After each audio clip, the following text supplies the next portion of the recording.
ਵਾਹਿਗੁਰੂ ਜੀ ਕਾ ਖਾਲਸਾ ਵਾਹਿਗੁਰੂ ਜੀ ਕੀ ਫਤਿਹ। ਮੈਂ ਤੁਹਾਡੀ ਹੋਸਟ ਨਿਰਮ ਕੋਟਲਾ ਟੀਵੀ 84 ਦੇ ਸਾਰੇ ਦਰਸ਼ਕਾਂ ਤੇ ਸਰੋਤਿਆਂ ਦਾ ਹਾਰਦਿਕ ਸਵਾਗਤ ਕਰਦੀ ਹਾਂ ਪ੍ਰੋਗਰਾਮ ਸੱਚੋ ਸੱਚ ਵਿੱਚ, ਜਿਹੜੇ ਇਸ ਪ੍ਰੋਗਰਾਮ ਨਾਲ ਦੇਸ਼ਾਂ ਵਿਦੇਸ਼ਾਂ ਤੋਂ ਜੁੜ ਚੁੱਕੇ ਨੇ।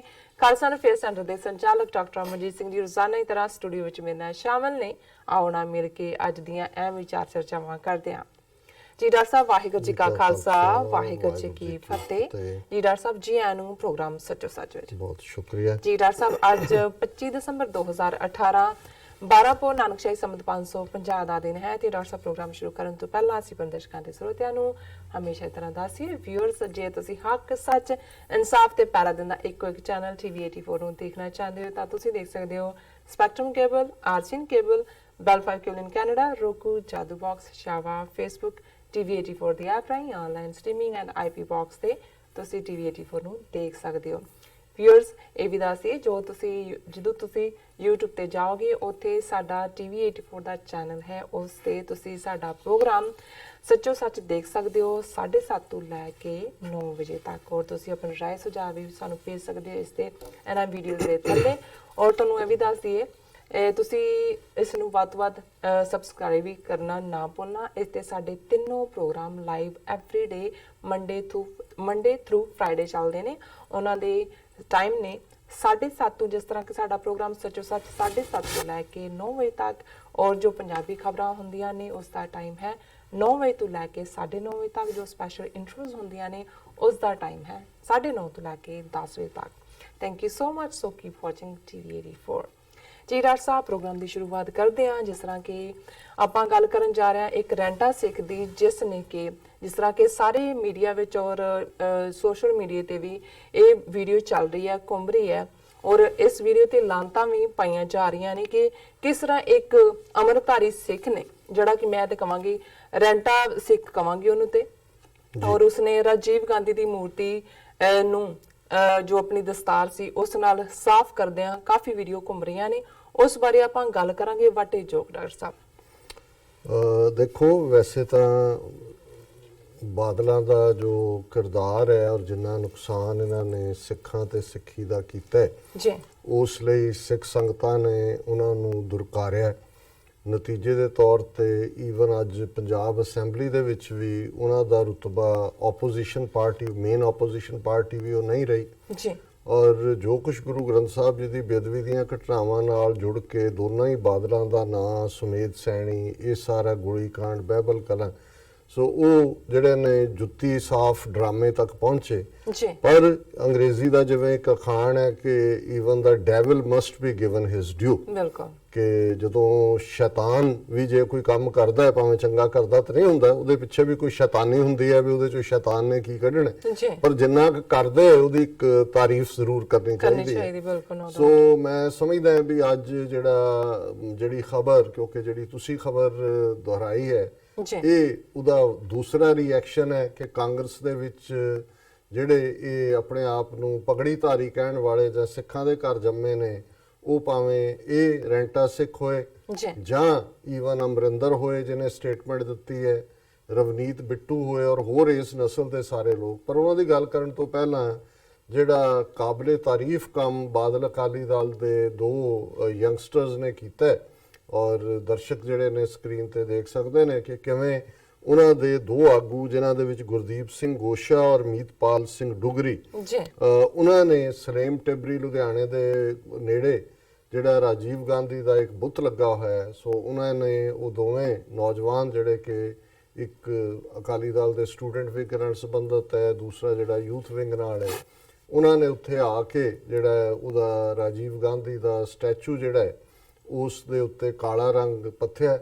ਔਰ ਜਿਹੜੀ ਹੋਰ ਵੀ ਚੰਗੀ ਗੱਲ ਕੀਤੀ ਕਿ ਉਹਦੇ ਹੱਥ ਜਿਹੜੇ ਨੇ ਉਹਨਾਂ ਦੇ ਉੱਤੇ ਲਾਲ ਰੰਗ ਝਾੜਿਆ ਕਿ ਵੀ ਇਹ ਖੂਨ, ਸਿੱਖਾਂ ਦੇ ਖੂਨ ਨਾਲ ਰੰਗੇ ਹੋਏ ਹੱਥ, ਔਰ ਉਹਦੇ ਮੂੰਹ ਤੇ ਔਰ ਸਾਰੇ ਉਹਦੇ ਜਿਹੜਾ ਵੀ ਉਹਦੀ ਬਾਡੀ ਸਟਰਕਚਰ ਸੀ ਉਸ ਸਟੈਚੂ ਦੇ ਵਿੱਚ, ਉਸ ਦੇ ਉੱਤੇ ਜਿਹੜੀ ਉਹਨਾਂ ਨੇ ਕਾਲਖ ਮਲੀ। ਔਰ ਇਹ ਤਾਂ ਮੈਂ ਸਮਝਦਾ ਵੀ ਇਹੀ ਨਹੀਂ ਵੀ ਇਹ ਇੱਕ ਹੀਰੋਇਕ ਐਕਟ ਹੈ, ਇਹਨੂੰ ਤੁਸੀਂ ਇਹ ਕਹਿ ਸਕਦੇ ਹੋ ਕਿ ਵੀ ਇਹ ਇੱਕ ਮਿਨੀਮਮ ਤਰੀਕਾ ਹੈ ਆਪਣਾ ਪ੍ਰੋਟੈਸਟ ਕਰਨ ਦਾ, ਦੱਸਣ ਦਾ ਕਿ ਵੀ ਇਹ ਬੰਦਾ ਮਾਸ ਮਰਡਰਰ ਹੈ ਸਿੱਖਾਂ ਦਾ, ਇਹ ਕਾਤਲ ਹੈ, ਇਹਨੇ ਸਿੱਖ ਨਸਲਕੁਸ਼ੀ ਕੀਤੀ ਹੈ। ਇਸ ਦੇ ਡਾਇਰੈਕਟ ਹੁਕਮਾਂ ਦੇ ਥੱਲੇ 30,000 ਤੋਂ ਜ਼ਿਆਦਾ ਸਿੱਖ ਜਿਹੜੇ ਨੇ ਭਾਰਤ ਭਰ ਦੇ ਵਿੱਚ ਕੋ ਕੇ ਮਾਰੇ ਗਏ, ਜਿਉਂਦੇ ਸਾੜੇ ਗਏ, ਔਰ ਸੈਂਕੜਿਆਂ ਗੁਰਦੁਆਰੇ ਜਿਹੜੇ ਨੇ ਉਹ ਢਾਏ ਗਏ, ਗੁਰੂ ਗ੍ਰੰਥ ਸਾਹਿਬ ਦੀਆਂ ਪਵਿੱਤਰ ਬੀੜਾਂ ਬੇਅਦਬ ਕੀਤੀਆਂ ਗਈਆਂ ਜੀ, ਔਰ ਸੈਂਕੜਿਆਂ ਦੀ ਗਿਣਤੀ 'ਚ ਸਿੱਖ ਬੀਬੀਆਂ ਜ਼ਬਰ ਜ਼ਨਾ ਦਾ ਸ਼ਿਕਾਰ ਹੋਈਆਂ। ਬਿਲਕੁਲ। ਹੁਣ ਜੇ ਅੱਜ ਕੋਈ ਤੁਸੀਂ ਸੰਸਥਾ ਦਾ ਨਾਂ ਜਾਂ ਕਿਸੇ ਥਾਂ ਤੇ ਕਹੋ ਵੀ ਦੁਨੀਆ 'ਚ ਹੁਣ ਅਮਰੀਕਾ ਦੇ ਵਿੱਚ ਫਰੀडम ਆਫ ਐਕਸਪ੍ਰੈਸ਼ਨ ਹੈ, ਔਰ ਈਵਨ ਜਦੋਂ ਖਾਲਿਸਤਾਨ ਦੀ ਗੱਲ ਦਾ ਮੁੱਦਾ ਅਸੀਂ ਕੱਲ੍ਹ ਡਿਸਕਸ ਕੀਤਾ ਸੀ ਕਿ ਇੰਡੀਅਨ ਪੱਤਰਕਾਰ ਨੇ ਪੁੱਛਿਆ ਸਟੇਟ ਡਿਪਾਰਟਮੈਂਟ ਨੂੰ ਕਿ ਭਾਈ ਇਹ ਜਿਹੜਾ 2020 ਹੈ ਜਾਂ ਇਹ ਹੈ, ਇਹਨੂੰ ਕਿਉਂ ਨਹੀਂ ਰੋਕ? ਨੇ ਕਿਹਾ ਜੀ ਫਸਟ ਅਮੈਂਡਮੈਂਟ ਹੈ, ਇਹ ਰਾਈਟ ਹੈ ਕਰਨ ਦਾ। ਪਰ ਇਸ ਫਸਟ ਅਮੈਂਡਮੈਂਟ ਦੇ ਹੁੰਦਿਆਂ ਵੀ ਤੁਸੀਂ ਅਮਰੀਕਾ 'ਚ ਕਿਤੇ ਹਿਟਲਰ ਦਾ ਬੁੱਤ ਲਾ ਕੇ ਦਿਖਾਓ ਜੀ। ਹਾਲਾਂਕਿ ਹਿਟਲਰ ਨੂੰ ਮਰਿਆ 70 ਸਾਲ ਹੋ ਗਏ ਨੇ, ਜਿਨ੍ਹਾਂ ਨਾਜ਼ੀਆਂ ਨੇ ਜ਼ੁਲਮ ਕੀਤੇ, ਉਹਨਾਂ ਨੂੰ ਘੜੀਸ ਕੇ ਨੁਰਨਬਰਗ ਟ੍ਰਾਇਲ ਚੱਲੇ, ਅੱਜ ਤੱਕ ਵੀ ਉਹਨਾਂ ਨੂੰ ਸਜ਼ਾਵਾਂ ਨੇ, ਬਿਲੀਅਨਸ ਆਫ ਡਾਲਰਸ ਕੰਪਨਸੇਸ਼ਨ ਦਿੱਤੇ ਗਏ। ਆਪ ਜਿਹੜਾ ਉਹ ਹਿਟਲਰ ਜਿਹੜਾ ਮੋਸਟ ਡਿਮਨਾਈਜ਼ਡ ਹੋਇਆ ਹਰ ਪਾਸਿਓਂ। ਲੇਕਿਨ ਇਹਦੇ ਬਾਵਜੂਦ ਜਿੱਥੇ ਫਰੀडम ਆਫ ਐਕਸਪ੍ਰੈਸ਼ਨ ਹੈ, ਤੁਸੀਂ ਕਿਸੇ ਪਬਲਿਕ ਪਲੇਸ ਤੇ ਇਜ਼ਰਾਈਲ ਤਾਂ ਛੱਡੋ ਜਾਂ ਯੂਰਪ ਛੱਡੋ, ਇੱਥੇ ਤੁਸੀਂ ਅਮਰੀਕਾ ਦੇ ਵਿੱਚ ਉਹਦਾ ਬੁੱਤ ਕਹੋ ਜੀ ਅਸੀਂ ਉਹਦਾ ਬੁੱਤ ਲਾਇਆ ਜਾਂ ਲਾਣਾ ਜੀ। ਹੁਣ ਜਿਹੜੀ ਹੇਟਰੇਡ ਹਿਟਲਰ ਦੇ ਲਈ, ਜਿਹੜੀ ਨਫ਼ਰਤ ਜਾਂ ਜਿਹੜੀ ਇਤਿਹਾਸ ਨੇ ਥਾਂ, ਕਿਉਂਕਿ ਉਹਨੇ 20ਵੀਂ ਸਦੀ ਦੀ ਨਸਲਕੁਸ਼ੀ ਕੀਤੀ, ਯਹੂਦੀਆਂ ਦੀ, ਜਿਪਸੀਆਂ ਦੀ, ਫਿਜ਼ੀਕਲੀ ਹੈਂਡੀਕੈਪਡ, ਕਮਿਊਨਿਸਟ ਦੂਜੇ। ਹੁਣ ਰਾਜੀਵ ਗਾਂਧੀ ਜਿਹਦੇ ਬਾਰੇ ਹੁਣ ਕੋਈ ਦੋ ਰਾਵਾਂ ਨਹੀਂ ਨੇ, 1 ਦਰਜਨ ਤੋਂ ਜ਼ਿਆਦਾ ਕਮਿਸ਼ਨ ਭਾਵੇਂ ਇਹਨੂੰ ਕਵਰ ਅਪ ਕਰਨ ਦੇ ਲਈ ਸੀ, ਪਰ ਇੱਕ ਤੋਂ ਬਾਅਦ ਇੱਕ ਜਿਹੜੀਆਂ ਰਿਪੋਰਟਾਂ ਸਾਹਮਣੇ ਆਈਆਂ ਨੇ, ਔਰ ਇਹ ਸੱਜਣ ਕੁਮਾਰ ਦੀ ਉਸ ਜਜਮੈਂਟ ਜਿਹੜੀ ਹਾਈ ਕੋਰਟ ਦੇ ਜੱਜਾਂ ਨੇ ਲਿਖੀ, ਜਿਹਦੇ 'ਚ ਉਹਨਾਂ ਨੇ ਸਿੱਧੇ ਤੌਰ ਤੇ ਕਿਹਾ ਵੀ ਜੋ ਕੁਛ ਇਹਨਾਂ ਨੇ ਕੀਤਾ ਇਹ ਇਸ ਦੇ ਲਈ ਕੋਈ ਜੈਨੋਸਾਈਡ ਦੇ ਉੱਤੇ ਕੋਈ ਭਾਰਤੀ ਕਨਸਟੀਟਿਊਸ਼ਨ 'ਚ ਲਾਅ ਨਹੀਂ ਹੈ। ਮਤਲਬ ਉਹਨਾਂ ਨੇ ਲਾਅ ਮੇਕਰਸ ਨੂੰ ਕਿਹਾ ਕਿ ਵੀ ਇਹ ਤੁਸੀਂ ਕਾਨੂੰਨ ਬਣਾਓ। ਸੋ ਇਹਦੇ 'ਚ ਵੀ ਕੋਈ ਸ਼ੱਕ ਨਹੀਂ ਹੈ ਕਿ ਵੀ ਵਿਦਆਊਟ ਈਵਨ ਜੈਨੋਸਾਈਡ ਕਿਹਾ ਉਹਨਾਂ ਨੇ ਇਹ ਗੱਲ ਕਹੀ ਹੈ ਕਿ ਭਾਈ ਇਹ ਜੈਨੋਸਾਈਡ ਸੀ, ਔਰ ਜੇ ਭਾਰਤ ਦੇ ਵਿੱਚ ਕੋਈ ਲਾਅ ਹੁੰਦਾ ਤੇ ਫਿਰ ਇਹਨਾਂ ਦੇ ਉੱਤੇ ਆਰਡੀਨਰੀ ਕ੍ਰਾਈਮ ਦੇ ਤੌਰ ਤੇ ਜਾਂ ਮਰਡਰ ਜਾਂ ਸਿੱਟ ਬਣਾਉਣ ਦੀ ਲੋੜ ਨਾ ਹੁੰਦੀ, ਫਿਰ ਇਹ ਜੈਨੋਸਾਈਡ ਦੇ ਥੱਲੇ ਇਹਨਾਂ ਦੇ ਉੱਤੇ ਮੁਕੱਦਮਾ ਚੱਲਦਾ। ਹੁਣ ਜ਼ਾਹਰ ਹੈ ਵੀ ਕੋਈ ਸੱਜਣ ਕੁਮਾਰ ਦਾ ਜਾਂ HKL ਭਗਤ ਦਾ ਜਾਂ ਜਗਦੀਸ਼ ਟਾਈਟਲਰ ਦਾ ਜਾਂ ਪ੍ਰਕਾਸ਼ ਦਾਸ ਸ਼ਾਸਤਰੀ ਦਾ ਜਾਂ ਲਲਿਤ ਮਾਕਨ ਦਾ ਕੋਈ ਸਿੱਖਾਂ ਦੇ ਨਾਲ ਜ਼ਮੀਨ ਦਾ ਝਗੜਾ ਨਹੀਂ ਸੀ, ਕੋਈ ਸਿੱਖਾਂ ਨੇ ਉਹਨਾਂ ਦੇ ਨਾਲ ਕੋਈ ਨੌਕਰੀ ਦਾ ਕੰਪੀਟੀਸ਼ਨ ਨਹੀਂ ਸੀ ਕਰਨਾ। ਫਿਰ ਜੋ ਕੁਝ ਵੀ ਉਹਨਾਂ ਨੇ ਕੀਤਾ, ਇਹ ਹੁਣ ਕਹਿਣ ਦੀ ਲੋੜ ਨਹੀਂ ਹੈ ਕਿ ਰਾਜੀਵ ਗਾਂਧੀ ਦੇ ਸਿੱਧੇ ਹੁਕਮਾਂ ਦੇ ਥੱਲੇ ਇਹ ਸਿੱਖ ਨਸਲਕੁਸ਼ੀ ਜਿਹੜੀ ਹੈ ਕੀਤੀ ਗਈ, ਔਰ ਉਹਨੇ ਬਿਲਕੁਲ ਡਾਇਰੈਕਟ ਔਰ ਇਸ ਦੇ ਉੱਤੇ ਆਰਡਰ ਕੀਤੇ। ਔਰ ਬਾਅਦ ਦੇ ਵਿੱਚ ਇਹ ਗੱਲ ਵੀ ਸਾਹਮਣੇ ਆਈ ਜਿਹਨੂੰ ਕਿ ਇੱਕ ਮਿਸਟਰ ਗਿੱਲ ਜਿਹੜੇ ਕਿ IAS ਰੈਂਕ ਦੇ ਇਹਨਾਂ ਦੇ ਸੈਕਟਰੀ ਲੈਵਲ ਦਾ ਅਹੁਦਾ ਸੀ, ਉਹਨਾਂ ਨੇ ਆਪਣਾ ਇੱਕ ਸਟੇਟਮੈਂਟ ਵੀ ਜਿਹਨੂੰ ਅਸੀਂ ਸਿੱਖ ਸ਼ਿਕ ਦੇ ਵਿੱਚ ਜੋ ਛਪਿਆ ਉਹਦੇ ਤੇ ਡਿਸਕਸ ਵੀ ਕੀਤਾ ਸੀ ਕਿ ਕਿਵੇਂ ਉਹਨਾਂ ਨੂੰ ਜਿਹੜਾ ਇੱਕ ਖਾਸ ਲਲਿਤ ਨਾਂ ਦੇ ਬੰਦੇ ਨੇ ਜਿਹੜਾ ਕਿ ਅਰੁਣ ਨਹਿਰੂ ਔਰ ਰਾਜੀਵ ਗਾਂਧੀ ਦਾ ਜਿਹੜਾ ਉਹ ਮੱਥੇ ਲੱਗਣ ਵਾਲਾ ਸੀ, ਕੰਮ ਕਰਵਾਉਣ ਵਾਲਾ, ਉਹਨੇ ਦੱਸਿਆ ਸੀ ਕਿ ਭਾਈ ਇਹ ਹੁਣ ਉਹਨੂੰ ਕਿਹਾ ਵੀ ਤੂੰ ਵੀ ਆਪਣੀ ਜਾਨ ਬਚਾ ਲੈ, ਹਾਲਾਂ ਭਾਵੇਂ ਉਹ ਸਿੱਖੀ ਸਰੂਪ 'ਚ ਵੀ ਨਹੀਂ ਸੀ ਇਹ ਮਿਸਟਰ ਗਿੱਲ, ਤਾਂ ਉਹਨੇ ਕਿਹਾ ਕਿ ਜੀ ਇਹ ਜਿਹੜਾ ਹੈਗਾ ਅਰੁਣ ਨਹਿਰੂ ਬੈਠ ਗਿਆ ਔਰ ਆਰਡਰ ਦੇ ਦਿੱਤਾ ਸਿੱਖਾਂ ਨੂੰ ਇਵੇਂ ਮਾਰਿਆ ਜਾਏਗਾ। ਔਰ ਇਹ ਜਿਹੜੇ ਨੇ ਇਸ ਗੱਲ ਦੇ ਵਿੱਚ ਕੋਈ ਸ਼ੱਕ ਨਹੀਂ ਹੈ ਕਿ ਜਦੋਂ ਉਹਨੇ ਪਹਿਲੀ ਪ੍ਰਾਈਮ ਮਿਨਿਸਟਰ ਬਣਨ ਤੋਂ ਬਾਅਦ ਜਿਹੜੀ ਉਹਨੇ ਪਬਲਿਕ ਸਟੇਟਮੈਂਟ ਪਹਿਲੀ ਦਿੱਤੀ ਰਾਮਲੀਲਾ ਗਰਾਊਂਡ ਦੇ ਵਿੱਚ ਦਿੱਲੀ 'ਚ, ਤੇ ਜਦ ਕੋਈ ਬੜਾ ਵ੍ਰਿਕਸ਼ ਗਿਰਤਾ ਹੈ ਤਾਂ ਧਰਤੀ ਕਾਂਪਤੀ ਹੈ। ਸੋ ਜ਼ਾਹਰ ਹੈ ਕਿ ਵੀ ਇਹ ਇੱਕ ਬੜੇ ਪਲੈਨਡ ਤਰੀਕੇ ਦੇ ਨਾਲ, ਔਰ ਫਿਰ ਅਸੀਂ ਦੇਖਦੇ ਹਾਂ ਕਿ ਇਸ ਨਸਲਕੁਸ਼ੀ ਚੋਂ ਕੀ ਕੱਢਿਆ ਰਾਜੀਵ ਗਾਂਧੀ ਨੇ। ਜਿਹੜੀਆਂ ਇਲੈਕਸ਼ਨਾਂ ਜਾ ਕੇ 85 ਦੇ ਵਿੱਚ ਹੋਣੀਆਂ ਸੀ, ਉਹ 6 ਮਹੀਨੇ ਪਹਿਲਾਂ ਕਾਲ ਕਰ ਦਿੱਤੀਆਂ ਗਈਆਂ। ਹੁਣ ਕਿੱਥੇ ਤਾਂ ਮਾਂ ਦਾ ਸਿਵਾ ਅਜੇ ਠੰਡਾ ਨਹੀਂ ਹੋਇਆ। 31 ਅਕਤੂਬਰ ਨੂੰ ਉਹ ਮਾਰੀ ਜਾਂਦੀ ਹੈ ਡੈਣ, ਔਰ ਉਹਨੂੰ ਫੂਕਿਆ ਜਾਂਦਾ, ਤੇ ਦਸੰਬਰ ਦੇ ਮਹੀਨੇ 'ਚ ਜਿਹੜੀ ਹੈ 6 ਹਫ਼ਤੇ ਬਾਅਦ ਚੋਣਾਂ ਹੁੰਦੀਆਂ। ਸੋ ਜ਼ਾਹਰ ਹੈ ਕਿ ਵੀ ਇਹ ਸਾਰਾ ਕੁਛ ਹੀ ਜਿਹੜਾ ਹੈ ਇਸ ਦੇ ਨਾਲ ਹੀ ਜੁੜਿਆ ਹੋਇਆ ਹੈ ਕਿ ਵੀ ਕਿਵੇਂ ਰਾਜੀਵ ਗਾਂਧੀ ਨੇ ਉਸੇ ਹੀ ਜ਼ੈਲ ਸਿੰਘ ਦੀ ਹੁਣ ਇਹ ਵੀ ਸਾਹਮਣੇ ਆ ਰਿਹਾ ਵੀ ਜਦੋਂ ਗਿਆਨੀ ਜ਼ੈਲ ਸਿੰਘ 31 ਅਕਤੂਬਰ ਨੂੰ ਆਇਆ, ਬਾਹਰ ਦੇ ਟੂਰ ਤੇ ਗਿਆ ਸੀ, ਸਿੱਧਾ ਆਲ ਇੰਡੀਆ ਇੰਸਟੀਚਿਊਟ ਗਿਆ ਦੇਖਣ, ਤੇ ਜਿਹੜਾ ਉਸ ਦੀ ਗੱਡੀ ਦੇ ਉੱਤੇ ਵੱਟੇ ਮਰਵਾਏ ਗਏ ਸੀ ਜਾਂ ਉਹਨੂੰ ਜਿਹੜਾ ਲੀਡ ਕਰ ਰਹੇ ਸੀ ਉਹਨਾਂ ਦੇ ਪਾਇਲਟ ਮੋਟਰਸਾਈਕਲਿਸਟ, ਉਹ ਵੀ ਅਰੁਣ ਨਹਿਰੂ ਔਰ ਨਰਸਿਮਹਾ ਰਾਓ ਦੇ ਹੁਕਮਾਂ ਦੇ ਥੱਲੇ ਹੀ ਸੀ। ਕਿਉਂਕਿ ਪ੍ਰਾਈਮ ਮਿਨਿਸਟਰੀ ਲਈ ਪ੍ਰਣਾਬ ਮੁਖਰਜੀ ਸੀਨੀਅਰ ਮੋਸਟ ਸੀ ਜੀ। ਔਰ ਇਹ ਜਿਹੜਾ ਉਹਨੂੰ ਫੋਰਸ ਕੀਤਾ ਗਿਆ ਹੈ ਕਿ ਵੀ ਉਹ ਰਾਜੀਵ ਗਾਂਧੀ ਨੂੰ ਸਹੁੰ ਚੁਕਾਏ। ਹੁਣ ਜ਼ਾਹਰ ਹੈ ਕਿ ਇਸ ਸਭ ਤੋਂ ਬਾਅਦ ਔਰ ਇੱਕ ਤੋਂ ਬਾਅਦ ਇੱਕ ਟੈਸਟੀਮਨੀ ਜਿਹੜੀ ਸਾਹਮਣੇ ਆਈ ਕਿ ਕਿਵੇਂ ਜਿਹੜੇ ਖਾਸ ਉਹਦੀ ਕਿਚਨ ਕੈਬਨਿਟ ਸੀ, ਜਿਨ੍ਹਾਂ ਦੇ ਵਿੱਚ ਇਹ ਸਾਰੇ, ਜਿਨ੍ਹਾਂ ਦੇ ਵਿੱਚ ਅਰੁਣ ਨਹਿਰੂ ਵੀ ਹੈ, ਪੀਸੀ ਅਲੈਗਜ਼ੈਂਡਰ, ਆਲੇ ਦੀ ਔਲਾਦ ਕੈਪਟਨ ਅਮਰਿੰਦਰ 2-3 ਦਿਨ ਪਹਿਲਾਂ, ਕਪੂਰਥਲੇ ਦੇ ਮਹਾਰਾਜਾ ਜਗਤਜੀਤ ਜਿਹੜਾ ਈਸਾਈ ਹੋ ਗਿਆ ਸੀ 19ਵੀਂ ਸਦੀ 'ਚ, ਉਹਦੀ ਕਿਤਾਬ ਰਿਲੀਜ਼ ਕਰਵਾ ਰਿਹਾ ਸੀ, ਉਹਦੇ ਗ੍ਰੈਂਡਸਨ ਤੋਂ ਨਾਲ ਆਪ ਵੀ ਖੜਾ ਤੇ ਸਿਫਤਾਂ ਦੇ ਪੁੱਲ ਬਣ ਰਿਹਾ। ਤੇ ਲੋਕਾਂ ਨੂੰ ਇਹ ਭੁੱਲਿਆ ਨਹੀਂ ਹੈ ਕਿ ਇਸੇ ਹੀ ਜਿਹੜਾ ਖਾਨਦਾਨ ਦਾ ਅਰੁਣ ਸਿੰਘ ਜਿਹੜਾ ਰਾਜੀਵ ਗਾਂਧੀ ਦੇ ਨਾਲ ਪੜ੍ਹਿਆ ਹੋਇਆ ਸੀ, ਉਹਨਾਂ 6-7 ਬੰਦਿਆਂ ਦੇ ਵਿੱਚ ਸ਼ਾਮਲ ਸੀ ਜਿਨ੍ਹਾਂ ਨੇ ਕਿ ਇਹ ਸਿੱਖ ਨਸਲਕੁਸ਼ੀ ਜਿਹੜੀ ਹੈ ਇਹ ਪਲਾਨ ਕੀਤੀ। ਪਹਿਲਾਂ ਉਹ ਇੰਦਰਾ ਗਾਂਧੀ ਦੀ ਵੀ ਕਿਚਨ ਕੈਬਨਿਟ ਦੇ ਵਿੱਚ ਸਨ ਸਾਰੇ, ਜਿਨ੍ਹਾਂ ਨੇ ਜੂਨ 84 ਪਲਾਨ ਕੀਤਾ।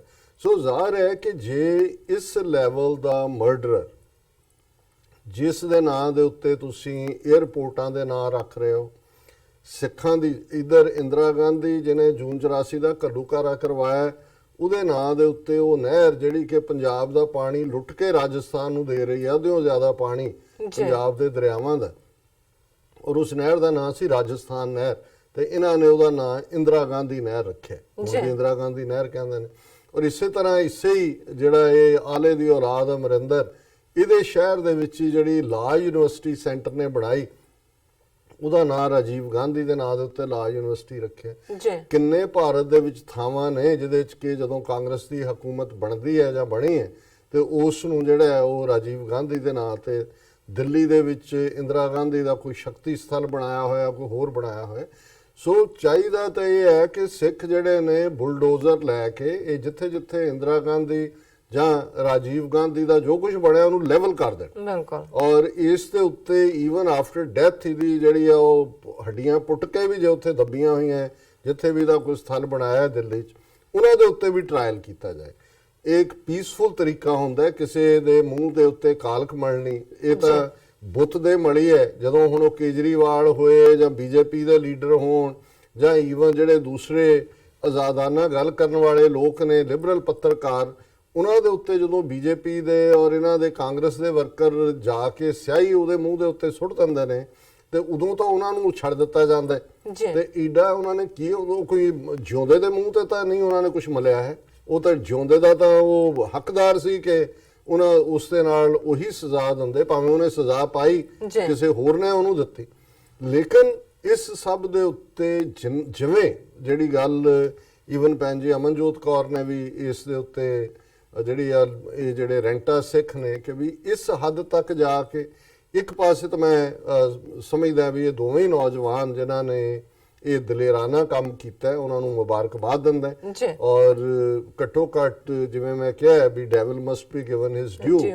ਭਾਵੇਂ ਜਬ ਦਿਆ ਰੰਜ ਬੁੱਤੋਂ ਨੇ ਤੋ ਖੁਦਾ ਯਾਦ ਆਇਆ, ਬਾਦਲਾਂ ਦਾ ਹਾਲ ਤਾਂ ਹੁਣ ਇਹ ਹੀ ਹੈ ਵੀ ਇਹਨਾਂ ਨੂੰ ਲੱਗ ਰਿਹਾ ਵੀ ਸਿੱਖ ਸਾਡੇ ਹੱਥੋਂ ਨਿਕਲ ਗਏ, ਜਿਹੜੇ ਸਾਡਾ ਵੋਟ ਬੈਂਕ ਚੁੱਪਚਾਪ ਬਣੇ ਸੀ, ਤੇ ਉਹ ਕੁਛ ਨਾ ਕੁਛ ਐਸਾ ਜ਼ਰੂਰ ਕਰਨਾ ਚਾਹੁੰਦੇ ਨੇ ਜਿਹੜਾ ਸਿੱਖਾਂ ਦੀ ਰੂਹ ਨੂੰ ਜਿਹੜਾ ਉਹ ਖੁਸ਼ ਕਰੇ ਔਰ ਇਹਨਾਂ ਦੀਆਂ ਉਹ ਵੋਟਾਂ ਨਿਕਲਣ। ਪਰ ਚਲੋ ਭਾਵੇਂ ਫਰਜ਼ ਦੇ ਵਿੱਚ ਹੀ ਸਹੀ, ਇਸ ਗਰਜ਼ ਦੇ ਵਿੱਚ ਹੀ ਸਹੀ। ਸੋ ਸੁਖਬੀਰ ਬਾਦਲ ਨੇ ਸਗੋਂ ਇਸ ਦੇ ਉੱਤੇ ਚੰਗੀ ਲਾਈਨ ਲਈ ਹੈ, ਉਹਨੇ ਕਿਹਾ remove Rajiv's name from schemes awards, ਕਿ ਜਿੰਨੀਆਂ ਵੀ ਸਕੀਮਾਂ ਸ਼ੁਰੂ ਕੀਤੀਆਂ, Akali Dal president Sukhbir Badal today said their party would appeal to Prime Minister Modi to remove former PM Rajiv Gandhi's name from all government institutions, awards and public schemes, keeping in mind his hand in the massacre of Sikhs in 1984.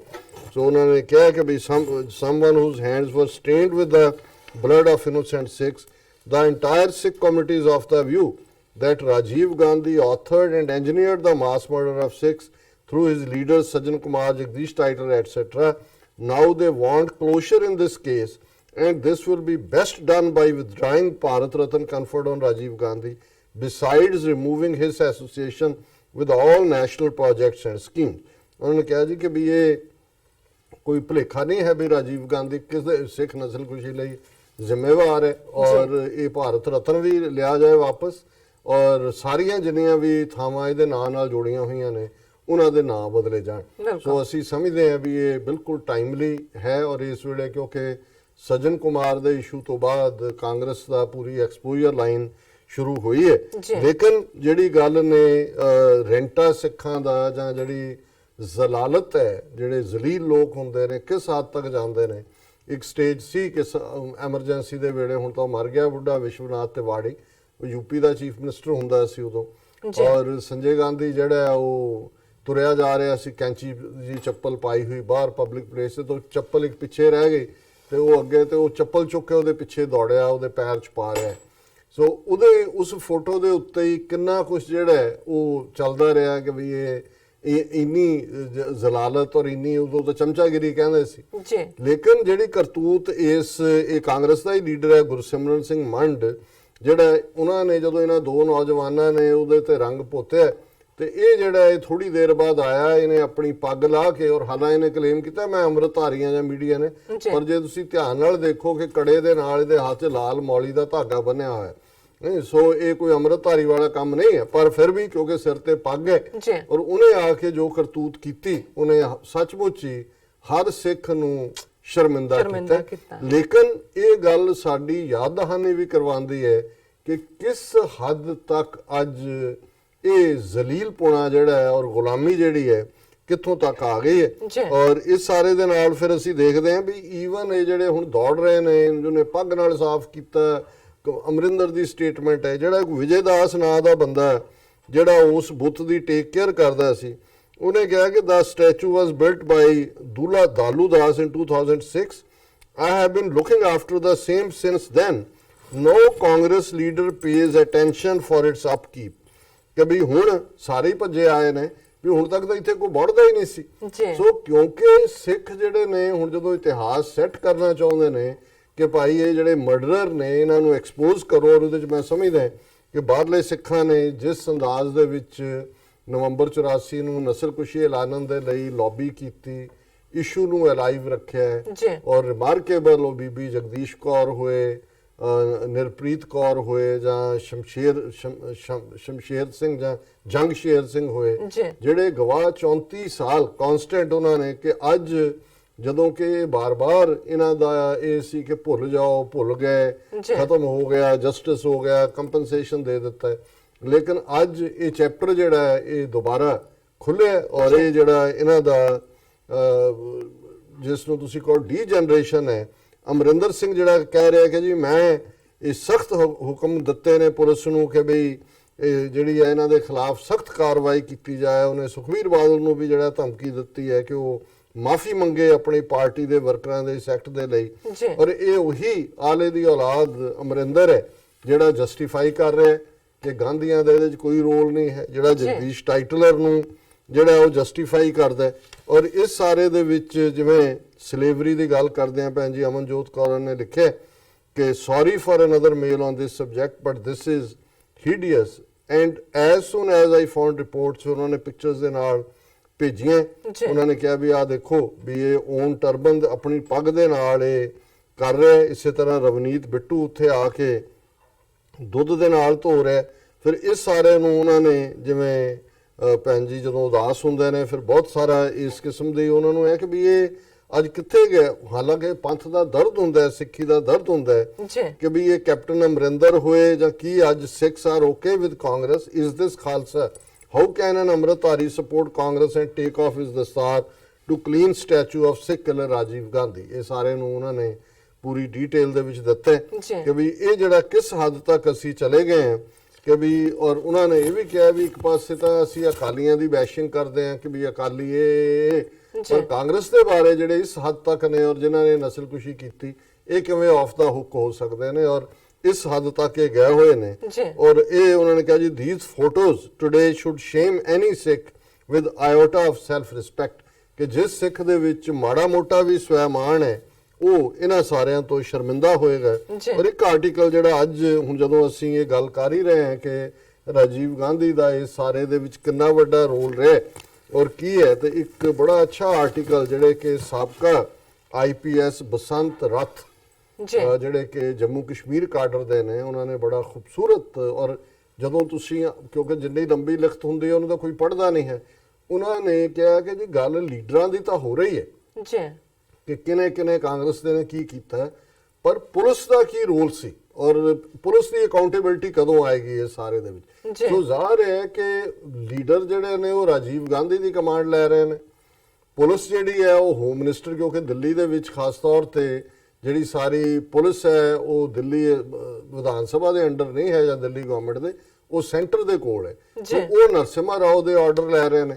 So Delhi police the Ki role ਹੈ ਇਹਦੇ ਚ, ਉਹਨਾਂ ਦਾ article ਦਾ ਨਾਂ ਹੀ ਇਹ ਹੈ, after Sajjan Kumar time to hold the police accountable for their role in 1984 massacre, ਕਿ ਵੀ ਹੁਣ ਇਹ ਵਕਤ ਆ ਗਿਆ ਕਿ ਪੁਲਿਸ ਦਾ ਕੀ ਰੋਲ ਹੈ ਇਹਨਾਂ ਨੂੰ ਜਵਾਬਦੇਹ ਬਣਾਇਆ ਜਾਏ। ਔਰ ਉਹਦੇ ਚ ਉਹਨਾਂ ਨੇ ਜਿੱਥੇ ਜਸਟਿਸ ਐਸ ਮੁਰਲੀਧਰ ਔਰ ਵਿਨੋਦ ਗੋਇਲ ਦੀ ਜਿਹੜੀ ਹੈ ਜਜਮੈਂਟ ਦੀ ਗੱਲ ਕਰਦੇ ਆ ਕਿ ਉਹਨਾਂ ਨੇ ਇਹਨਾਂ ਨੂੰ ਕ੍ਰਾਈਮਸ ਅਗੇਂਸਟ ਹਿਊਮੈਨਿਟੀ ਕਿਹਾ, ਕਿ ਇਨਸਾਨੀਅਤ ਦੇ ਖਿਲਾਫ ਇਹ ਜ਼ੁਲਮ ਨੇ। ਔਰ ਉਹਨਾਂ ਨੇ ਕਿਹਾ ਵੀ ਜਿਨ੍ਹਾਂ ਨੇ ਇਹ ਕੀਤੇ who had political patronage and were aided by an indifferent law enforcement agency। ਸੋ ਜ਼ਾਹਰ ਹੈ ਕਿ ਲਾਅ ਐਨਫੋਰਸਮੈਂਟ ਏਜੰਸੀਆਂ ਦਾ ਵੀ ਰੋਲ ਆ ਗਿਆ ਹੈ। ਔਰ ਉਹਦੇ ਚ ਉਹਨਾਂ ਨੇ ਫਿਰ ਫਰਦਰ ਕਿਹਾ ਕਿ the Delhi police failed to register separate FIRs, there are nothing registered in daily diary by the police। ਸੋ ਜ਼ਾਹਰਾ ਤੌਰ ਦੇ ਉੱਤੇ ਉਹਨਾਂ ਨੇ ਕਿਹਾ ਕਿ ਵੀ ਇਹ ਕਿਉਂ ਨਹੀਂ, what did the police and their leaders, the members of IPS do during those 4 days? And how did they manage to help the perpetrators of the massacre escape with impunity for these 34 years? Here are the specifics। कि IPS officers 4 दिन चुप करके बैठे ने, police FIR भी register नहीं कर रही, मौके ते भी नहीं जा रही, और 34 साल बाद भी उन्हां चों किसी नूं सज़ा नहीं मिलती। रादर कुछ नूं जिहड़ा अवार्ड दिते जांदे ने। और इस दे उत्ते उन्हां ने जिहड़े 7-8 पॉइंट दिते ने, मैं क्विकली इन्हां दे नूं गो थ्रू करांगा।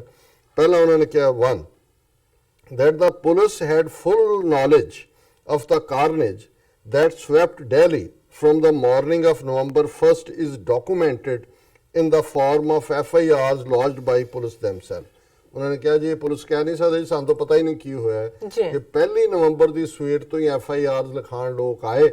सो ज़ाहिर है कि जो कुछ सी वो पुलिस के नोटिस सी कि की हो रहा है। 2 on the morning of November 1st a radio order from Delhi Police Headquarters instructed all Sikh police officers to lay down their arms and stand down as they left police stations unaware they were walking into a holocaust.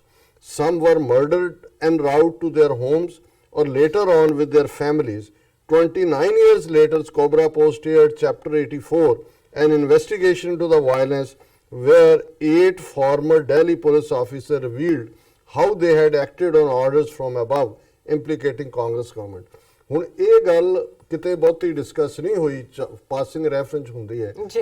8000 ਦੇ ਕਰੀਬ ਸਿੱਖ ਜਿਹੜੇ ਨੇ Delhi police ਦੇ ਵਿੱਚ constable, inspector, DSP, SP rank ਦੇ 8000 ਸਿੱਖ ਸੀ ਜੀ। ਨਵੰਬਰ 1 ਨੂੰ home ministry ਦਾ order ਆਂਦਾ ਹੈ ਕਿ ਸਾਰੇ ਜਿਹੜੇ ਸਿੱਖ ਪੁਲਿਸ ਦੇ ਵਿੱਚ ਨੇ ਦਿੱਲੀ ਦੇ ਵਿੱਚ ਉਹ ਆਪਣੇ ਹਥਿਆਰ ਰੱਖ ਦਿਓ, ਜਮ੍ਹਾਂ ਕਰਾ ਦਿਓ ਔਰ ਆਪਣੇ ਘਰਾਂ ਨੂੰ ਜਾਓ ਜੀ। ਔਰ ਨਤੀਜੇ ਹੁਣ ਉਹੀ ਜੇ ਉਹਨਾਂ ਥਾਣਿਆਂ ਦੇ ਵਿੱਚ ਹੁੰਦੇ ਬਿਲਕੁਲ ਤੇ ਉਹਨਾਂ ਨੇ ਬਾਹਰ ਨਿਕਲ ਕੇ ਆਪਣੇ ਭਰਾਵਾਂ ਨੂੰ ਵੀ ਪ੍ਰੋਟੈਕਟ ਕਰਨਾ ਸੀ ਬਿਲਕੁਲ ਬਿਲਕੁਲ, ਔਰ ਉਹ ਟੈਸਟੀਮਨੀ ਵੀ ਹੋਣੇ ਸੀ ਕਿ ਕਿਹਨੇ ਕੀ ਕੀਤਾ। ਇਹੀ ਨਹੀਂ ਵੀ ਉਹਨਾਂ ਤੋਂ ਹਥਿਆਰ ਲੈ ਕੇ ਸਿੱਖਾਂ ਦੀ ਨਸਲਕੁਸ਼ੀ ਦਾ ਰਾਹ ਪੱਧਰਾ ਕਰ ਦਿੱਤਾ, ਪਰ ਉਹ ਜਦੋਂ ਖਾਲੀ ਹੱਥ ਘਰਾਂ 'ਚ ਗਏ ਆਪਣੇ, ਉਹ ਆਪਣੇ ਟੱਬਰਾਂ ਸਣੇ ਮਾਰੇ ਗਏ ਕਿਉਂਕਿ ਉਹਨਾਂ ਨੂੰ ਵੀ ਉਹਨਾਂ ਨੇ ਟਾਰਗੇਟ ਕੀਤਾ। ਸੋ ਇਹ ਜਿਹੜਾ ਪੁਆਇੰਟ ਹੈ ਜਿਹੜਾ ਮਿਸਟਰ ਬਸੰਤ ਰੱਥ ਨੇ ਲਿਆਂਦਾ, ਇਹ ਪਹਿਲਾਂ ਕਦੇ ਕਿਸੇ ਨੇ ਐਲੈਬੋਰੇਟ ਨਹੀਂ ਕੀਤਾ।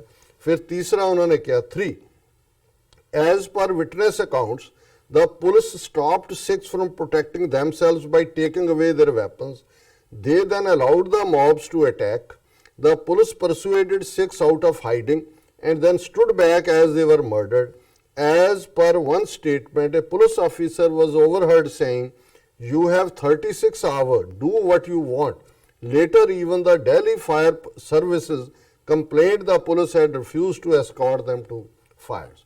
ਹੁਣ ਹੁੰਦਾ ਕੀ ਸੀ ਕਿ ਜਿਨ੍ਹਾਂ ਸਿੱਖਾਂ ਨੇ ਹਥਿਆਰ ਰੱਖੇ ਸੀ ਲਾਇਸੈਂਸਡ, ਉਹਨਾਂ ਨੇ ਹਥਿਆਰ ਕੱਢ ਲਏ ਔਰ ਕੋਈ ਕੋਠਿਆਂ ਤੇ ਆ ਗਏ ਜਾਂ ਦੂਜੇ ਹੋ ਗਏ। ਉਹਨਾਂ ਹਾਲਾਤਾਂ 'ਚ ਹੁਣ ਭੀੜ ਜਿਹੜੀ ਆ ਉਹ ਦੇਖ ਰਹੀ ਹੈ ਵੀ ਉੱਤੋਂ ਫਾਇਰ ਆਇਆ ਵੀ ਉਹਨਾਂ ਕੋਲ ਹਥਿਆਰ ਹੈ। ਪੁਲਿਸ ਦਾ ਜਿਹੜਾ ਆਫੀਸਰ ਹੈ ਉਹ ਜਾਂਦਾ ਸੀ, ਪੁਲਿਸ ਨੂੰ ਦੇਖ ਕੇ ਤਾਂ ਉਹ ਨਹੀਂ ਸੀ, ਉਹ ਕਹਿੰਦੇ ਸੀ ਕਿ ਜੀ ਤੁਸੀਂ ਫਿਕਰ ਨਾ ਕਰੋ, ਅਸੀਂ ਤੁਹਾਨੂੰ ਪ੍ਰੋਟੈਕਟ ਕਰਾਂਗੇ, ਵੀ ਇਸ ਤਰ੍ਹਾਂ ਖੂਨ ਖਰਾਬਾ ਹੋਏਗਾ। ਹਥਿਆਰ ਉਹਨਾਂ ਦੇ ਲੈ ਲਏ ਜਦੋਂ ਹਥਿਆਰ ਲੈ ਕੇ ਪੁਲਿਸ ਵਾਪਸ ਆਈ, ਭੀੜ ਨੂੰ ਕਹਿੰਦੇ ਸੀ ਵੀ ਜਾ ਕੇ ਕਰ ਲਓ। ਔਰ ਕੁਝ ਮਾਮਲਿਆਂ 'ਚ ਜਿੱਥੇ ਸਿੱਖ ਕਿਤੇ ਖਾਸ ਥਾਂ ਤੇ ਛੁਪ ਗਏ ਸੀ, ਬਾਹਰ ਨਹੀਂ ਸੀ ਨਿਕਲ ਰਹੇ, ਉਹਨਾਂ ਨੂੰ ਪੁਲਿਸ ਨੇ ਜਾ ਕੇ ਕਿਹਾ ਜੀ ਕੋਈ ਨਹੀਂ ਅਸੀਂ ਆ ਗਏ, ਅੱਜ ਤੁਹਾਨੂੰ ਛੱਡ ਦਿੰਦੇ ਆ ਸੇਫ ਥਾਵਾਂ ਤੇ, ਔਰ ਬਾਹਰ ਕੱਢ ਕੇ ਉਹਨਾਂ ਨੂੰ ਭੀੜ ਨੂੰ ਕਿਹਾ ਵੀ ਕਰ ਦਿਓ ਕੰਮ ਇਹਨਾਂ ਦਾ। ਔਰ ਇਹ ਔਨ ਰੈਕਰਡ ਹੈ ਕਿ ਪੁਲਿਸ ਅਫਸਰ ਨੇ ਕਿਹਾ ਕਿ ਵੀ ਤੁਹਾਨੂੰ 36 ਘੰਟੇ ਦਿੱਤੇ ਨੇ, ਜੋ ਮਰਜ਼ੀ ਕਰੋ, ਜਿੰਨੇ ਮਰਜ਼ੀ ਮਾਰੋ, ਜੋ ਮਰਜ਼ੀ ਲੁੱਟੋ, ਜੋ ਮਰਜ਼ੀ ਇਹਨਾਂ ਦੀਆਂ ਔਰਤਾਂ ਨਾਲ ਕਰੋ। 36 ਔਰ ਵਾਕਈ 36 ਆਵਰਸ ਦੇ ਵਿੱਚ ਕੋਈ ਪੱਤਾ ਨਹੀਂ ਐਡਮਿਨਿਸਟ੍ਰੇਸ਼ਨ ਵੱਲੋਂ ਹਿੱਲਿਆ, ਜਿਹੜਾ ਗੁੰਡਿਆਂ ਦਾ ਰਾਜ ਹੈ ਉਹ ਰਿਹਾ। ਚੌਥਾ 4 The deployment of paramilitary forces of the Central Reserve Police Force and the Border Security Force announced by the government were nowhere to be seen. I have called CRPF and BS control rooms every 10 minutes, said a duty officer at Nizamuddin police station, but each time I am told there is nothing that can be done.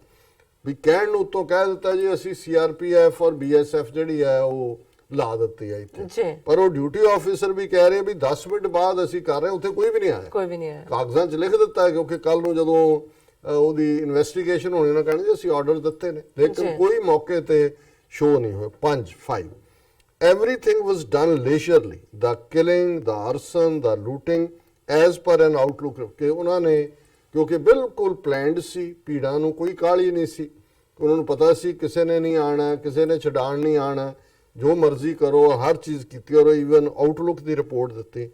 Liquor flowed like water, tea was served to the vigilant police sitting on their stools, jokes were shared, there was a lot of laughter and glee, trucks came and went loaded with booty, dispatched unhurriedly to safe places, carloads of well-dressed men stopped for a while to supervise if things were going according to plan.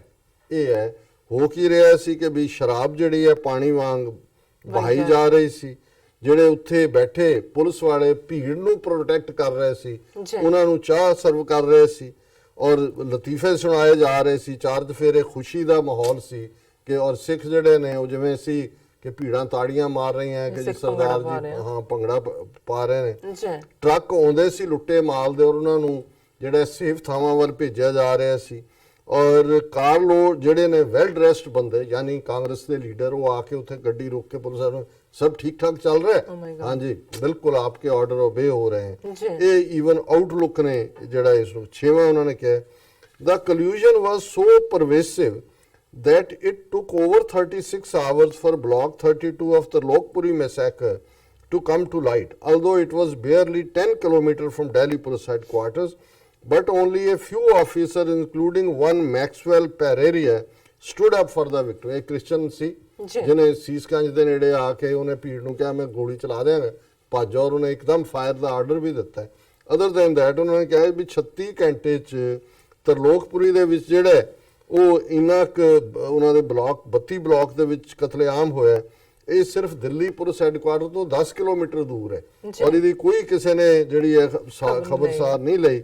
The rest of the top brass bore to party in power and grounded the police machinery to an administrative halt। ਕਿ ਬਾਕੀ ਸਾਰੀ police ਨੇ ਉੱਪਰਲੇ ਰਾਜੀਵ ਗਾਂਧੀ ਦੇ ਹੁਕਮਾਂ ਦੀ ਤਾਮੀਰ ਕਰਦੇ ਆ ਸਾਰਾ ਕੁਝ ਰੋਕ ਦਿੱਤਾ ਜੀ। ਅਮੋਦ ਕੰਤ even got a gallantry award despite Ranganath Mishra commission saying he was unfit to be a policeman। ਕਿ ਇੱਕ ਮਿਸ਼ਰਾ ਜਿਹੜਾ ਪਹਿਲਾ ਕਮਿਸ਼ਨ ਰਾਜੀਵ ਗਾਂਧੀ ਨੇ ਬਣਾਇਆ ਉਹਨੇ ਜਿਸ ਪੁਲਿਸ ਅਫਸਰ ਨੂੰ ਕਿਹਾ ਵੀ ਹਾਲਾਂ ਉਹਨੇ ਰਾਜੀਵ ਗਾਂਧੀ ਦੂਜੇ ਸਾਰਿਆਂ ਨੂੰ ਬਰੀ ਕੀਤਾ ਪਰ ਉਹਨੇ ਕਿਹਾ ਉਹਨੂੰ ਉਹਨਾਂ ਨੇ ਅਵਾਰਡ ਦਿੱਤਾ।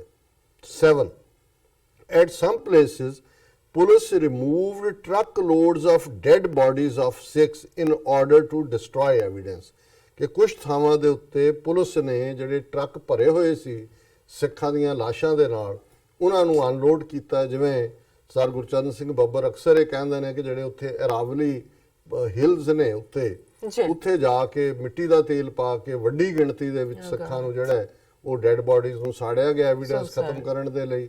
ਔਰ ਜਮਨਾ ਦੇ ਵਿੱਚ ਵੀ ਜਿਹੜੀਆਂ ਨੇ ਡੈਡ ਬਾਡੀਜ਼ ਸੁੱਟੀਆਂ ਗਈਆਂ। ਔਰ ਇਹ ਉਹਨਾਂ ਨੇ between midnight and 4 AM on the morning of November 2 Tajinder Singh a 37-year-old resident of Block 29 in Tarlokpuri, Delhi's worst affected neighborhood, who was attacked during the massacre, said, ਇਹ ਉਹਦੀ ਸਟੇਟਮੈਂਟ ਹੈ ਤਜਿੰਦਰ ਸਿੰਘ ਦੀ, police removed truckloads of dead bodies of Sikhs of Block 30 and 32 I had seen 8 such truck loads being taken by the police. ਉਹਨੇ ਕਿਹਾ ਜੀ 8 truck ਤਾਂ ਮੈਂ ਆਪਣੀਆਂ ਅੱਖਾਂ ਨਾਲ ਦੇਖੇ ਨੇ ਜਿਹੜੇ ਸਿੱਖਾਂ ਦੀ ਲਾਸ਼ਾਂ ਨਾਲ ਭਰੇ ਹੋਏ, ਉਹਨਾਂ ਨੇ ਐਵੀਡੈਂਸ ਖਤਮ ਕਰਨ ਲਈ ਉੱਥੋਂ ਜਿਹੜੇ ਚੁੱਕੇ। ਫਿਰ ਰੰਗਾਨਾਥ ਮਿਸ਼ਰਾ ਕਮਿਸ਼ਨ ਜਿਹਦੀ ਗੱਲ ਹੈ, ਜਿਹਨੇ ਰਾਜੀਵ ਗਾਂਧੀ ਨੂੰ ਇਹਦੇ ਚੋਂ ਬਰੀ ਕੀਤਾ, ਉਹ ਉਸ ਵੇਲੇ ਸਿਟਿੰਗ ਸੁਪਰੀਮ ਕੋਰਟ ਦਾ ਜੱਜ ਸੀ ਔਰ ਉਹਨੂੰ ਕਿਵੇਂ ਬਾਅਦ ਚੀਫ ਜਸਟਿਸ ਬਣਾਇਆ 1990 ਚ, ਫਿਰ ਨੈਸ਼ਨਲ ਹਿਊਮਨ ਰਾਈਟ ਕਮਿਸ਼ਨ ਦਾ ਚੇਅਰਮੈਨ ਬਣਾਇਆ, ਫਿਰ ਰਾਜ ਸਭਾ ਦਾ ਮੈਂਬਰ 1998 ਤੋਂ 2004 ਤੱਕ ਰਿਹਾ। ਔਰ ਇਹ ਮਿਸਟਰ ਰੱਥ ਕਹਿੰਦੇ ਨੇ ਕਿ it is a matter of national shame, ਕਿ ਸਾਨੂੰ ਸਾਰੇ ਦੇਸ਼ ਨੂੰ ਸ਼ਰਮ ਨਾਲ ਮਰ ਜਾਣਾ ਚਾਹੀਦਾ ਹੈ ਕਿ ਇਸ ਲੈਵਲ ਦਾ ਜਿਹੜਾ ਹੈ ਇਹ ਸਾਰਾ ਪਾਰਟ ਸਿੱਖਾਂ ਦੇ ਨਾਲ ਹੋਇਆ। ਔਰ ਇਹ what happened to the Sikh community in Delhi and elsewhere in the country in November 1984 could happen to anyone else at any time. Gujarat 2002 riots are a case in point. ਉਹਨਾਂ ਨੇ ਕਿਹਾ ਜੀ ਜੋ ਸਿੱਖਾਂ ਦੇ ਨਾਲ ਹੋਇਆ, ਜੋ ਮਾਹੌਲ ਇਹਨਾਂ ਨੇ ਬਣਾ ਦਿੱਤਾ ਹੈ, ਇਹ ਕਦੇ ਵੀ ਕਿਸੇ ਨਾਲ ਹੋ ਸਕਦਾ ਹੈ। ਔਰ ਜ਼ਾਹਰ ਹੈ ਉਹ ਇਹ ਕਹਿਣਾ ਚਾਹੁੰਦੇ ਨੇ ਕਿ ਜੇ ਨਵੰਬਰ 1984 ਚ ਸਿੱਖਾਂ ਦੀ ਨਸਲਕੁਸ਼ੀ ਨਾ ਹੁੰਦੀ ਔਰ ਇਸ ਤਰ੍ਹਾਂ ਸਾਰਾ ਐਡਮਿਨਿਸਟ੍ਰੇਸ਼ਨ ਇਹਦੇ ਚ ਇਨਵੋਲਵ ਨਾ ਹੁੰਦਾ, ਤਾਂ ਫਿਰ 2002 ਚ ਗੁਜਰਾਤ ਚ ਮੁਸਲਮਾਨਾਂ ਦੀ ਨਸਲਕੁਸ਼ੀ, ਉਹਨਾਂ ਦਾ ਕਤਲੇਆਮ ਨਹੀਂ ਸੀ ਹੋਣਾ। ਹੁਣ ਇਸ ਸਾਰੇ ਤੋਂ ਬਾਅਦ ਇਹ ਲਿਖਣ ਵਾਲਾ ਖੁਦ IPS ਅਫਸਰ ਹੈ, ਕੋਈ ਚਪੜਾਸੀ ਨਹੀਂ ਹੈ, ਇੱਕ ਹਿੰਦੂ ਸੱਜਣ ਨੇ। ਜੇ ਉਹਨਾਂ ਨੇ ਔਰ ਬਿਲਕੁਲ 7 ਨੁਕਤੇ ਕਰਕੇ, ਹੁਣ ਇਹ ਕੌਣ, ਦਿੱਲੀ ਕੈਪੀਟਲ ਹੈ ਦੇਸ਼ ਦੀ, ਔਰ ਇਹ ਜੋ ਕੁਝ ਵੀ ਉਹਨਾਂ ਨੇ ਬਿਆਨ ਕੀਤਾ ਇਹਦੇ ਲਈ ਜੇ ਰਾਜੀਵ ਗਾਂਧੀ ਜ਼ਿੰਮੇਵਾਰ ਨੇ ਤਾਂ ਕੌਣ ਜ਼ਿੰਮੇਵਾਰ ਹੈ? ਸੋ ਜ਼ਾਹਰ ਹੈ ਵੀ ਇਸ ਮੁੱਦੇ ਦੇ ਉੱਤੇ ਮੈਂ ਸਮਝਦਾ ਹਾਂ ਵੀ ਭਾਵੇਂ ਬਾਦਲ ਅਕਾਲੀ ਦਲ ਦਾ ਆਪਣਾ ਜਿਹੜਾ ਇਸ ਵੇਲੇ ਗਵਾਚਾ ਵਕਾਰ ਬਹਾਲ ਕਰਨ ਦੀ ਲਾਈਨ ਹੈ, ਲੇਕਿਨ ਇਹ ਜਿਹੜੀ ਕਾਂਗਰਸ ਹੈ ਇਸ ਨੂੰ ਤੁਸੀਂ ਕਿਸੇ ਵੀ ਲੈਵਲ ਦੇ ਉੱਤੇ ਮਾਫ ਨਹੀਂ ਕਰ ਸਕਦੇ। ਔਰ ਇਹ ਜਿਹੜੇ ਅੱਜ ਇਹ ਰੈਂਟਾ ਸਿੱਖ, ਅਮਰਿੰਦਰ ਔਰ ਇਹ ਦੂਸਰਾ ਜਿਹੜਾ ਇਹਨਾਂ ਨੂੰ ਜਿਹੜਾ ਇਹ ਹਮੇਸ਼ਾ ਹੀ ਹਰਦੂ ਲਾਨਤ ਕੀ, ਇਹ ਤਾਂ ਲੱਖ ਲਾਨਤਾਂ ਵੀ ਇਹਨਾਂ ਨੂੰ ਤੁਸੀਂ ਦਿਓ। ਇਹਨਾਂ ਦੇ ਤਾਂ ਜਿਹੜੇ ਟੱਬਰ ਤੇ ਔਲਾਦਾਂ ਨੇ ਇਹ ਵੀ ਅਲਟੀਮੇਟਲੀ ਸ਼ਰਮ ਦੇ ਵਿੱਚ ਜਿਉਣਗੀਆਂ ਕਿ ਇਹ ਕਿਉਂ ਜੇ ਲੋਕ ਸੀ ਜਿਨ੍ਹਾਂ ਨੇ ਇਹ ਜਿਹੜਾ ਇਸ ਹੱਦ ਤੱਕ ਜਾ ਕੇ ਜ਼ਲਾਲਤ ਦਾ ਵਿਖਾਵਾ ਕੀਤਾ। ਜੀ ਡਾਕਟਰ ਸਾਹਿਬ ਬਿਲਕੁਲ, ਤੁਸੀਂ ਪਹਿਲਾ ਇਸ਼ੂ ਸਾਡੇ ਦਰਸ਼ਕਾਂ ਨਾਲ ਸਾਂਝਾ ਕੀਤਾ, ਤੁਹਾਡਾ ਬਹੁਤ ਬਹੁਤ ਸ਼ੁਕਰੀਆ। ਰਹਿੰਦੇ ਇਸ਼ੂ ਆਪਾਂ ਬ੍ਰੇਕ ਤੋਂ ਬਾਅਦ ਡਿਸਕਸ ਕਰਦੇ ਹਾਂ। ਤੇ ਲੈਣੇ ਬ੍ਰੇਕ ਤੋਂ ਪਹਿਲਾਂ ਅਸੀਂ ਆਪਣੇ ਦਰਸ਼ਕਾਂ ਤੇ ਸਰੋਤਿਆਂ ਨੂੰ ਅਪੀਲ ਦੀ ਬੇਨਤੀ ਕਰਦੇ ਹਾਂ। ਵਿਊਅਰਸ, ਜਿਸ ਤਰ੍ਹਾਂ ਕਿ ਤੁਸੀਂ ਜਾਣਦੇ ਹੋ ਕਿ TV 84 ਇੱਕ ਪੰਥਕ ਚੈਨਲ ਹੈ। TV 84 ਸਿੱਖਾਂ, ਕਸ਼ਮੀਰੀਆਂ ਤੇ ਭਾਰਤੀਆਂ ਨੌਰਥ ਸਟੇਟਾਂ ਦੇ ਲੋਕਾਂ ਦੇ ਸਵੈ-ਨਿਰਣੇ ਦੇ ਹੱਕਾਂ ਦਾ ਹਾਮੀ ਹੈ। ਅਸੀਂ ਚਾਹਾਂਗੇ ਕਿ ਤੁਸੀਂ TV 84 ਦੀ ਚੜ੍ਹਦੀ ਕਲਾ ਲਈ ਵੱਧ ਤੋਂ ਵੱਧ ਡੋਨੇਟ ਕਰੋ। ਡੋਨੇਟ ਕਰਨ ਲਈ ਸਾਡੀ ਵੈਬਸਾਈਟ tv84.tv ਤੇ ਜਾ ਕੇ PayPal ਦੀ ਵਰਤੋਂ ਕਰਕੇ ਵਨ ਟਾਈਮ ਡੋਨੇਟ ਕਰ ਸਕਦੇ ਹੋ, ਮੰਥਲੀ ਡੋਨੇਟ ਵੀ ਕਰ ਸਕਦੇ ਹੋ। ਤੁਸੀਂ TV 84 ਦੇ ਨਾਮ ਤੇ ਚੈੱਕ ਬਣਾ ਕੇ ਸਾਨੂੰ ਮੇਲ ਵੀ ਕਰ ਸਕਦੇ ਹੋ ਸਾਡੇ ਇਸ ਪਤੇ ਤੇ 36-0137 ਐਵਨਿਊ, ਲੌਂਗ ਆਈਲੈਂਡ ਸਿਟੀ, ਨਿਊਯਾਰਕ 11101 USA, ਜਾਂ ਫਿਰ ਤੁਸੀਂ ਸਾਨੂੰ ਫੋਨ ਰਾਹੀਂ ਵੀ ਸੰਪਰਕ ਕਰ ਸਕਦੇ ਹੋ ਸਾਡੇ ਫੋਨ ਨੰਬਰ ਤੇ 5164060694। Thank you so much. ਇਹ ਵੀ ਦੱਸ ਦਈਏ ਜੋ ਸਾਡੇ ਪ੍ਰੋਗਰਾਮ ਦਾ ਸਮਾਂ ਹੈ, ਜੋ ਦਰਸ਼ਕਾਂ ਨੇ ਮੰਗ ਕੀਤੀ ਸੀ ਉਹ 1.5 ਘੰਟਾ ਕਰ ਦਿੱਤਾ ਗਿਆ ਹੈ। ਹੁਣ ਸਾਡੇ ਪ੍ਰੋਗਰਾਮ ਦਾ ਸਮਾਂ ਹੈ 7:30 ਤੋਂ ਲੈ ਕੇ 9 ਵਜੇ ਤੱਕ। ਸੋ ਕੀਪ ਵਾਚਿੰਗ TV 84। ਮਿਲਦੇ ਹਾਂ ਛੋਟੇ ਜਿਹੇ ਬ੍ਰੇਕ ਤੋਂ ਬਾਅਦ।